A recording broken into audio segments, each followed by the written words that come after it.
জুলাই আন্দোলনে ছাত্রলীগ ও সরকারি দলের হয়ে কাজ করত ঢাবি প্রশাসন, আর হলে থেকে সাধারণ শিক্ষার্থীদের নির্যাতন করত বহিষ্কৃত ছাত্রলীগ নেতারা। বিশ্ববিদ্যালয়ের গঠিত তথ্যানুসন্ধান কমিটির তদন্তে উঠে আসে এসব তথ্য।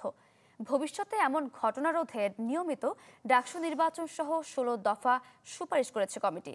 শামীমা সুলতানার ধারাবাহিক রিপোর্টের আজ দেখবেন দ্বিতীয় পর্ব।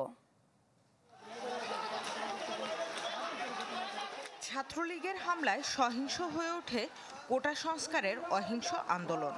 শিক্ষার্থীদের সাথে পথে নামে সাধারণ মানুষও। জুলাই আগস্টে ঢাকা বিশ্ববিদ্যালয়ের প্রতিটি ঘটনার চুলচেরা বিশ্লেষণ করে তথ্যানুসন্ধান কমিটি। প্রতিবেদনে বলা হয়, সে সময় ছাত্রলীগ ও সরকারি দলের হয়ে কাজ করত বিশ্ববিদ্যালয় প্রশাসন, যৌথভাবে ঘটাতো বিতর্কিত ঘটনা। এসব যাতে না ঘটে সেজন্য 16টি সুপারিশও করা হয়। এতে 2008 থেকে 2024 পর্যন্ত প্রশাসনের ভূমিকা তদন্তে আলাদা কমিটি করার কথা বলা হয়।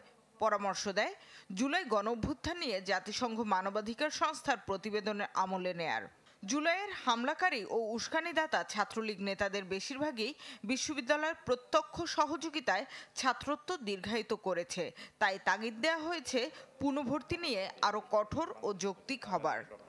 অতীত ইতিহাস যদি আমরা দেখি, আমাদের ঢাকা বিশ্ববিদ্যালয়ের এই অভিযোগটা উড়িয়ে দেওয়া যাবে না ছাত্রদের। আসলে এই কমিটিগুলো বেশিরভাগ ক্ষেত্রেই কোনো কাজ করে নেই অথবা কোনো প্রতিবেদন দেয় নেই। সাধারণ আমাদের মন্তব্য আছে এখানে যে এখানে শিক্ষকদের, আমরা শিক্ষক হিসেবে আমাদের যে আচরণ ছিল এই ঘটনাগুলোতে, এগুলো শিক্ষক হিসাবে এগুলো সমালোচনার দাবি রাখে তাদের আচরণ। এই ধরনের মন্তব্য আমরা করেছি।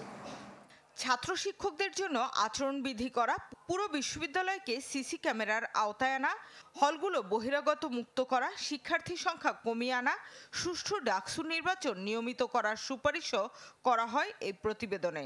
ফ্যাক্ট ফাইন্ডিং কমিটিকে মূলত গ্রাউন্ডটা তৈরি করতে হয়েছে, তাদের সময় লেগেছে এবং আপনারা যখন রিপোর্টটা দেখবেন তারা অনেক পরিশ্রম করেছে এবং 128 জনের প্রত্যেকের আলাদা আলাদা ডকুমেন্টেড পেজ আছে।